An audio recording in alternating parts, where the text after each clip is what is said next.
Hello everyone, welcome to voice of story teller channel. ఈ వీడియోలో మనం రీసెంట్ గా రిలీజ్ అయిన గీతాంజలి మళ్ళీ వచ్చింది మూవీ స్టోరీ ఎక్స్ప్లెనేషన్ అయితే చూద్దాం. స్టోరీలోకి వెళ్లే ముందు ఒక రిక్వెస్ట్ అండి, ప్లీజ్ ఛానల్ కి సబ్స్క్రైబ్ చేసుకోండి. ఇక లేట్ చేయకుండా స్టోరీలోకి వెళ్ళిపోదాం. ఇక స్టోరీలోకి వెళ్తే ఒక సాఫ్ట్వేర్ కంపెనీలో ఒక ఎంప్లాయీ వాళ్ళ హెచ్ఆర్ తో తన కొత్త ప్రాజెక్ట్ గురించి మాట్లాడడానికి వెళ్తే ఆ హెచ్ఆర్ ఆమె పట్ల అసభ్యంగా ప్రవర్తిస్తాడు. దాంతో ఆమె అక్కడి నుంచి పరిగెత్తుకుంటూ వెళ్ళిపోతుంది.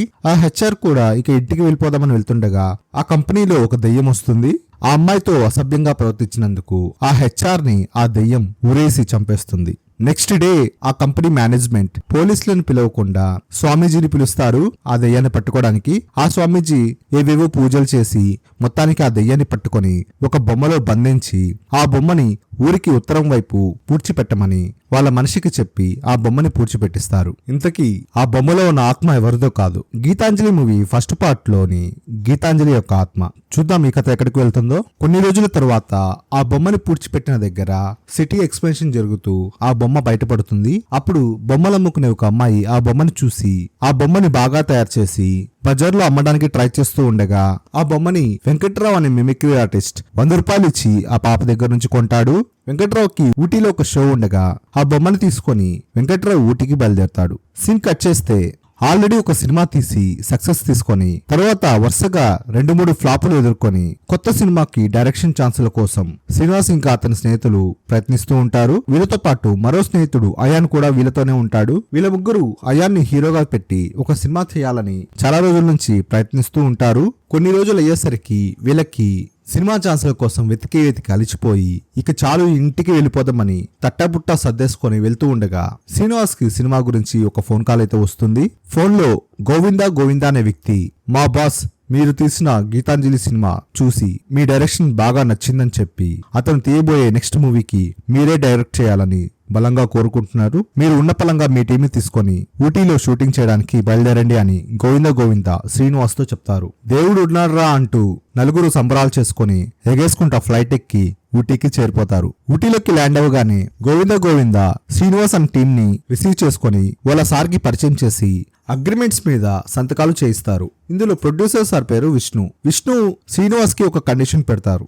ఈ మూవీ తను రాసిన కథతో మాత్రమే షూట్ చేయాలని చెప్పి ఇంకా తను షూటింగ్ స్పాట్ ని కూడా ఆల్రెడీ అరేంజ్ చేశానని, ఊరి చివర సంగీత్ మహల్ అనే బిల్డింగ్ ని షూటింగ్ కోసం కొనేశానని, మీరందరూ ఆ స్పాట్ కి వెళ్లి వెంటనే షూటింగ్ స్టార్ట్ చేయాలని, ఇంకా మన హీరోయిన్ ని కూడా మీరే వెతికి పెట్టాలని విష్ణు శ్రీనివాస్ అండ్ టీమ్ కి చాలా స్ట్రిక్ట్ గా చెప్తాడు. శ్రీనివాస్ హీరోయిన్ కోసం చాలా సార్లు ఆడిషన్ పెట్టినా ఎవరు సరిగా సెట్ అవ్వరు. దీంతో ప్రొడ్యూసర్ విష్ణుయే ఒక అమ్మాయిని వెతికి ఈ అమ్మాయి అయితేనే మన స్టోరీకి కరెక్ట్ గా మ్యాచ్ అవుతుందని శ్రీనివాస్ కి చెప్తాడు.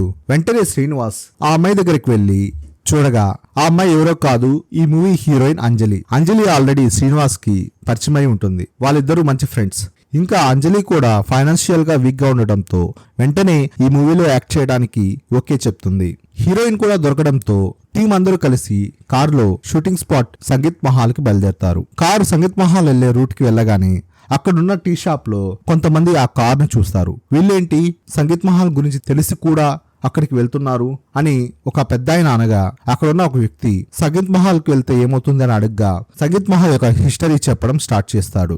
కొన్ని సంవత్సరాల క్రితం ఆ సంగీత్ మహల్ ప్యాలెస్ లో నటరాజ్ శాస్త్రి ఇంకా ఆయన భార్య లక్ష్మి, వాళ్ళ పిల్లలు పావని, మోహిని ఆ ప్యాలెస్ లో ఉంటుండేవాళ్ళు. నటరాజ్ శాస్త్రి అందరికీ నాట్యం నేర్పిస్తూ జీవనాన్ని గడిపేవాడు. శాస్త్రి యొక్క పెద్ద కూతురు పావని డేవిడ్ అనే ఒక అబ్బాయిని ప్రేమించి వాళ్ళ పెళ్లికి వాళ్ళ నాన్న ఎక్కడ ఒప్పుకోడు అని చెప్పి డేవిడ్ అనే అబ్బాయితో ఇల్లు వదిలి వెళ్లిపోతుంది. ఈ షాక్ నుంచి తేరుకోవడానికి శాస్త్రికి చాలా సంవత్సరాలే పడుతుంది. ఇక ఉన్న ఒక్కగానొక్క కూతురు మోహినిని చాలా ప్రేమగా అపురూపంగా చూసుకుంటూ ఉండేవాళ్ళు. ఒకరోజు వాళ్ళ చిన్న కూతురు మోహిని కూడా అదే ఊర్లో ఇంకొక అబ్బాయిని ప్రేమించి తను కూడా వాళ్ళ నాన్నకి చెప్తే ఎక్కడ వాళ్ళ పెళ్లికి ఒప్పుకోకుండా ఉంటారో అని చెప్పి ఆ రోజు ఇల్లు వదిలి వెళ్ళిపోవడానికి నిశ్చయించుకొని బట్టలు సర్దుకొని మెల్లిగా గదిలోంచి బయటికి రాగానే అక్కడ వాళ్ళ అమ్మా నాన్నకి రెడ్ హ్యాండెడ్ గా దొరికిపోతుంది. శాస్త్రి వాళ్ళ మనుషుల్ని పట్టించి బస్టాండ్ లో మోహిని కోసం ఎదురు చూస్తున్న తన బాయ్ ఫ్రెండ్ ని మనుషులతో బాగా కొట్టిస్తాడు. ఆ అవమానం తట్టుకోలేక ఆ అబ్బాయి లోయలో దూకి సూసైడ్ చేసుకుంటాడు. ఇదంతా తెలిసి మోహిని తనకు తాను నిప్పంటించుకొని ఆత్మహత్య చేసుకుంటుంది. ఈ ఆత్మహత్య చేసుకునే క్రమంలో సంగీత్ మహల్ అంతా తగలడిపోతుంది. ఈ ప్రమాదంలో శాస్త్రి ఇంకా అతని భార్య లక్ష్మి కూడా చనిపోతారు. ఇది 2012 ఆగస్టు 8వ తేదీన ఈ సంఘటన జరుగుతుంది. ఆ తర్వాత కొంతకాలానికి కోయంబత్తూరుకు చెందిన ఒక బిజినెస్ మ్యాన్ ఆ మహల్ని కొని దానిని గెస్ట్ హౌస్ గా మారుస్తాడు. ఆ గెస్ట్ హౌస్ పేరు మహాలక్ష్మి గెస్ట్ హౌస్. అలా కొన్ని రోజుల తర్వాత మోహిని చనిపోయిన రోజు ఆగస్టు 8 రానే వస్తుంది. ఆగస్టు 8, 2014 సంవత్సరంలో ఒక జంట అలాగే ఇంటి నుంచి పారిపోయి ఆ గెస్ట్ హౌస్ లో రూమ్ తీసుకుని వస్తారు. అప్పుడు దయ్యంగా మారిన లక్ష్మి ఆ అబ్బాయిని చంపేస్తుంది. ఇది జరిగిన కరెక్ట్ గా సంవత్సరానికి అంటే 2015లో మరో జంట ఆ గెస్ట్ హౌస్ ఇంట్లో నుంచి పారిపోయి రాగా ఆ జంటలోని పిల్లవాడిని కూడా దయ్యంగా మారిన లక్ష్మి చంపేస్తుంది. అప్పటి నుంచి ఆ సంగీత్ మహల్ అంటే అందరికీ భయం. ఈ హిస్టరీ తెలియని శ్రీనివాస్ ఇంకా వాళ్ళ టీం ఆ సంగీత్ మహల్లోకి వెళ్తారు. సీన్ కట్ చేస్తే ఊటీలో వెంకట్రావు కామెడీ షో స్టార్ట్ అవుతుంది. ఈసారి వెంకట్రావు కొత్తగా కొన్న బొమ్మతో కామెడీ షో స్టార్ట్ చేస్తాడు. తను మిమిక్రీ చేసే టైంకి తను వాయిస్ ఇవ్వకుండానే ఆ బొమ్మ ఆటోమేటిక్ గా మాట్లాడుతుంది. అలా మాట్లాడుతూ ఆ షోకి డబ్బులిచ్చి అతన్ని చాలా ఘోరంగా అవమానిస్తుంది. దాంతో ఆ వ్యక్తి వచ్చి వెంకట్రావును తిట్టి అతనికి ఇయ్యాల్సిన చెక్ని చింపి పడేస్తాడు. అసలు ఈ బొమ్మ ఎలా మాట్లాడింది అని వెంకట్రావు బుర్ర బద్దలు కొట్టుకొని నీ వల్లే నాకు రావాల్సిన 2 లక్షల రూపాయలు పోయాయి అని చెప్పి చాలా కోపంతో ఆ బొమ్మని కిటికీలోంచి విసిరేస్తాడు. అలా బాధపడుతూ నిద్రపోయి లేవగానే వెంకట్రావు ఎదురుగా తను పారేసిన బొమ్మ తన కళ్ళెదుటే ఉంటుంది. వెంటనే ఉలిక్కిపడి లేచి ఎవరివే నువ్వు నన్ను వదలట్లేదు అని చెప్పి మళ్ళీ బొమ్మను తీసుకొని మంటలో వేసేస్తాడు. కానీ ఆ బొమ్మ మళ్ళీ తిరిగి అతని బ్యాగ్ లో ప్రత్యక్షమవుతుంది. ఇక ఓపిక నశించిపోయి ఆ బొమ్మని ఎవరివే నువ్వు నన్ను వదలట్లేదు అని ప్రాధేయపడతాడు. అప్పుడు ఆ బొమ్మ నువ్వు నన్ను నా చెల్లి దగ్గరికి తీసుకొని వెళ్ళు, అప్పుడే నిన్ను వదిలేస్తాను అని వెంకట్రావుకి చెప్తుంది. వేరే దారి లేక ఎలాగైనా ఈ బొమ్మని వదిలించుకోవాలని చెప్పి వెంకట్రావు తన చెల్లి కోసం ఆ బొమ్మలో ఉన్న ఆత్మ చెల్లి కోసం వెతుక్కుంటూ వెళ్తాడు. సీన్ కట్ చేస్తే మూవీ స్టార్ట్ చేయడానికి పూజ స్టార్ట్ అవుతుంది. పూజలో భాగంగా టెంకాయ కొట్టగా టెంకాయ నల్లగా కుళ్ళిపోయి ఉంటుంది. ఏంట్రా ఇది అశుభం జరిగింది అని ఆలోచించే లోపే షూటింగ్ కోసం వచ్చే కెమెరామెన్ కి కూడా యాక్సిడెంట్ అవడంతో డైరెక్టర్ శ్రీనివాస్ ఏం చేయాలో తెలియక బెంబేలెత్తిపోతాడు. కానీ ప్రొడ్యూసర్ విష్ణు ఈ మూవీ ఎలా అయినా జరగాలని చెప్పగా శ్రీనివాస్ తనకు తెలిసిన మరో కెమెరామెన్ ని షూటింగ్ కి అరేంజ్ చేస్తాడు.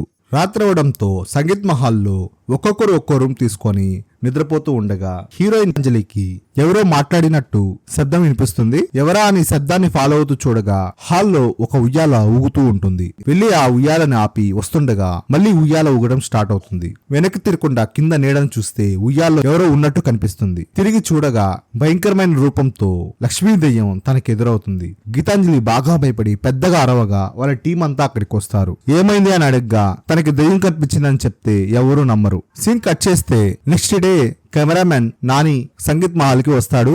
వచ్చి టీం అందరినీ పరిచయం చేసుకుని రెస్ట్ తీసుకోవడానికి తన రూమ్ లోకి వెళ్తాడు. నాని బాత్రూమ్ లోకి వెళ్ళగా అక్కడ శాస్త్రి నిలబడుకొని ఉంటాడు. ఎవడ్రా నువ్వు నా రూమ్ లో ఉన్నావని నానికి చాలా కోపం వచ్చి వెళ్లి మేనేజర్ కి ఎవడో నా రూమ్ లో ఉన్నాడు అని చెప్తాడు. తీరా అక్కడికి వచ్చి చూశాక అక్కడ ఎవరూ ఉండరు. ఇంకా అయాన్ తన రూమ్ లో తన గర్ల్ ఫ్రెండ్ తో ఫోన్ లో మాట్లాడుతూ ఉండగా తన మంచం కింద ఒక దెయ్యం ఏడుస్తూ ఉంటుంది. అయాన్ గర్ల్ ఫ్రెండ్ నీ రూమ్ లో ఎవరో అమ్మాయి ఉంది అంటూ అలిగి ఫోన్ కట్ చేస్తుంది. అయాన్ రూమ్ అంతా వెతికి మంచం కింద చూడగా ఆ దయ్యం మాయమైపోతుంది. సీన్ కట్ చేస్తే డైరెక్టర్ శ్రీనివాస్ ఇంకా అతని ఇద్దరు ఫ్రెండ్స్ కి ఆ సంగీత్ మహల్లో దయ్యాలు కనిపిస్తాయి. దీంతో భయపడిపోయి ప్రొడ్యూసర్ విష్ణు దగ్గరికి వెళ్లి నిజంగా ఆ మహల్లో దయ్యాలున్నాయని మా ప్రాణాలు పోయేట్టు ఉన్నాయని ఈ సినిమా చేయమని చెప్పగా మీరు ఆల్రెడీ అగ్రిమెంట్స్ ఇచ్చారని మీరు సినిమా చేయకపోతే తనకు అగ్రిమెంట్ లో రాసిన విధంగా 3 కోట్లు చెల్లించి మీరు వెళ్ళిపోవచ్చని చెప్తాడు. ఇక వేరే ఆప్షన్ లేక శ్రీనివాస్ తన టీంతో మళ్ళీ మహల్లోకి వెళ్తారు.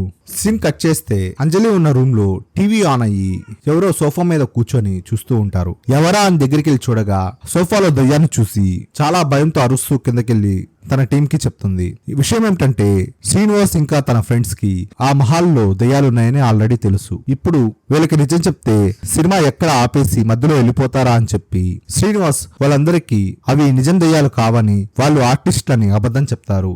దీంతో అంజలి ఇంకా అయాన్ ఇద్దరు ఊపిరి పీల్చుకొని వాళ్ళ రూమ్స్ కెళ్లి నిజంగా వాళ్ళు మనుషులే అని ఆ దయ్యాలతో మాట్లాడడం స్టార్ట్ చేస్తారు. ఆ దయ్యాలు కూడా వాళ్ళని ఏం చేయకుండా వాళ్ళు మాట్లాడేది వింటూ ఉంటారు. శాస్త్రి అయితే ఏకంగా కెమెరామ్యాన్ నాని దగ్గర మందుబాటులో కొట్టేసి వెళ్ళిపోతాడు. అయాన్ మోహిని పాపకి ఎలా ఆడవాలో నేర్పిస్తూ ఉంటాడు. ఇంకా అంజలి అయితే లక్ష్మీ దయ్యాన్ని ఆంటీ ఆంటీ అంటూ ఏకంగా ముచ్చట్లే పెట్టేస్తుంది. నెక్స్ట్ డే షూటింగ్ లో దయ్యాల క్యారెక్టర్స్ అవసరమవుతాయి. నిజం తెలియని కెమెరామెన్ ఆర్టిస్ట్ ఎట్లా అని అడగ్గా శ్రీనివాస్ కి ఏం చెప్పాలో తెలియదు. డైరెక్ట్ గా నాని శాస్త్రి దగ్గరికి వెళ్లి షూటింగ్ రమ్మని పిలుస్తాడు. శాస్త్రి రానని చెప్పిన ఒక కళాకారుడికి ఉండవలసిన లక్షణాలు నీలో లేవని శాస్త్రిని రెచ్చగొట్టి డైరెక్ట్ గా దయ్యాన్ని షూటింగ్ కి తీసుకుని వస్తాడు. కిందున్న శ్రీనివాస్ ఇంకా అతని టీం ఇదంతా చూసి భయపడుతూనే షూటింగ్ స్టార్ట్ చేస్తారు. అలా ఎవరు నమ్మని విధంగా ఆ 3 దయ్యాలు వీళ్ళ షూటింగ్ లో యాక్ట్ చేయడం స్టార్ట్ చేస్తాయి. నెక్స్ట్ డే ఆగస్ట్ 8వ తేదీ వస్తుంది. ఆ రోజే శాస్త్రి ఇంకా అతని ఫ్యామిలీ చనిపోయిన రోజు. ఆ రోజు వీళ్ళు షూటింగ్ స్టార్ట్ చేసి శాస్త్రి ఇంకా శాస్త్రి ఫ్యామిలీని రెచ్చగొట్టేలా షూటింగ్ సన్నివేశం ఉంటుంది. బాగా కోపానికి గురైన శాస్త్రి అక్కడున్న అయాన్ ఇంకా నాని పైన చేసుకుంటాడు. దీంతో అక్కడ వాళ్ళు గొడవ పడగ్గా ఆ దయ్యాలన్నీ వాళ్ళ విశ్వరూపాన్ని చూపించేస్తాయి. దీంతో అక్కడున్న అందరికీ వాళ్ళు దయ్యాలని అర్థమైపోతుంది. కెమెరామెన్ నాని ఇంకా అయాన్ హాస్పిటల్లో చేరుతారు. మిగతా వాళ్ళందరికీ శ్రీనివాస్ ఎలాగోలా నచ్చజెప్పి ఈ దయ్యాల కొంప నుంచి తప్పించుకోవాలంటే మనము మన ప్రొడ్యూసర్ విష్ణు ఇంటికి వెళ్లి ఆ అగ్రిమెంట్స్ దొంగతనం చేయాలని చెప్పి విష్ణు లేని టైంలో వీళ్ళందరూ విష్ణు ఇంట్లోకి చొరబడతారు. ఎలాగోలా అక్కడున్న అగ్రిమెంట్స్ తీసుకొని వెళ్తుండగా వీళ్ళకి అక్కడ ఒక చనిపోయిన వ్యక్తి ఫోటో కనిపిస్తుంది. ఆ వ్యక్తి ఎవరో కాదు, అంజలి వాళ్ళ అక్కని మోసం చేయడం వీళ్ళందరూ కలిసి అతన్ని చంపేస్తుంటారు. అప్పుడు వీళ్ళందరికీ అసలు నిజం బయటపడుతుంది. అతని కొడుకే ఈ ప్రొడ్యూసర్ విష్ణు. తన తండ్రిని వీళ్ళందరూ చంపారని రివెంజ్ తీర్చుకోవడానికి వీళ్ళందరినీ ఒక చోట చేర్చి సినిమా పేరుతో ఆ దయ్యాలున్న కొంపలోకి వీళ్ళని పంపిస్తాడు. సరిగ్గా అదే టైంకి విష్ణు తన ఇంటికి వస్తాడు. విష్ణు రావడం చూసి భయపడి అక్కడి నుంచి వెళ్ళిపోవడంతో అగ్రిమెంట్ పేపర్స్ అక్కడ పడేసుకుంటారు. అలా వాళ్ళు బ్యాక్ డోర్ నుంచి వెళ్ళిపోతారు. లోపలికి వచ్చిన విష్ణుకి వీళ్ళందరూ ఇక్కడికి వచ్చారని అర్థమవుతుంది. అక్కడ ఉన్న వాళ్ళ తండ్రి అస్థికలు కింద పడి ఆ అస్థికల్లో నుంచి తన తండ్రి ఆత్మ తనలో ఆవహిస్తుంది. అలా పారిపోయిన వాళ్ళందరినీ తరుముకుంటూ విష్ణు వాళ్ళ వెనక వెళ్తాడు. అక్కడ ఒక జాతర జరుగుతుండగా ఎలాగోలా ఆ జాతరకు చేరుకొని విష్ణు శ్రీనివాస్ స్నేహితుల్లో ఇద్దరిని వేరే వాళ్ళ శరీరాల్లో దూరి కత్తితో చంపేస్తాడు. అంజలి ఇంకా శ్రీనివాస్ విష్ణు నుంచి తప్పించుకొని వెళ్తూ ఉండగా అక్కడే మిమిక్రీ ఆర్టిస్ట్ వెంకట్రావు ఆ బొమ్మతో కూర్చో ఉంటాడు. ఆ బొమ్మలో ఉన్న ఆత్మ తన చెల్లెల్ని చూసి గుర్తుపట్టి వెంకట్రావుని తన చెల్లి దగ్గరకు తీసుకువెళ్ళమని అడుగుతుంది. వెంటనే వెంకట్రావు అంజలి దగ్గరికి వెళ్లి ఈ బొమ్మలో మీ అక్క ఆత్మ ఉంది అని చెప్పి బొమ్మని వాళ్ళకిచ్చి అక్కడి నుంచి వెళ్ళిపోతారు. తన చెల్లి ప్రమాదంలో ఉందని గ్రహించి తను వెంటనే చెల్లిలో ఆవహిస్తుంది. అప్పుడు విష్ణు ఇంకా అంజలి ఒకరినొకరు బాగా కొట్టుకుంటారు. ఫైనల్ గా విష్ణు ఎదుట అద్దం పెట్టగానే విష్ణువులో ఉన్న తన తండ్రి ఆత్మ బయటికి రాగానే అంజలి ఆత్మని బొమ్మలో బంధించి విష్ణుని కాలితో ఒక తన్ను తంతుంది. విష్ణు అలా ఎగిరి అక్కడున్న గుంపంపై పడి చనిపోతాడు. ఇంతటితో ఈ సినిమా అయిపోతుంది. మీకు నా ఎక్స్ప్లెనేషన్ నచ్చినట్లయితే ప్లీజ్ ఛానల్కి సబ్స్క్రైబ్ చేసుకోవడం మర్చిపోవద్దు. Thanks for watching this video.